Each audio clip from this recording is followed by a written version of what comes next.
ito na nga, gagawa na tayo ng dishwashing liquid step by step.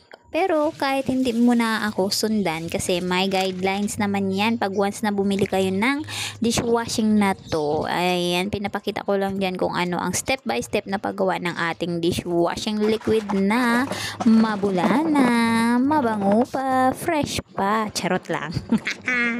Sa paggawa lang naman ng dishwashing ito, dapat ang may lakas kang malakas. Ano ba yun? Basta malakas kang mag paikot-ikot niyan or mag-mix ng ating mixing powder. Kaya tingnan nyo na lang kung paano ko siya ginawa. Thank you mga ka-Franny.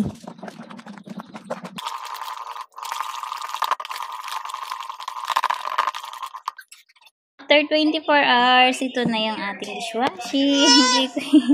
At ito na siya. Oh. Diba? At ito din naman ang gamit namin sa pang-araw-araw.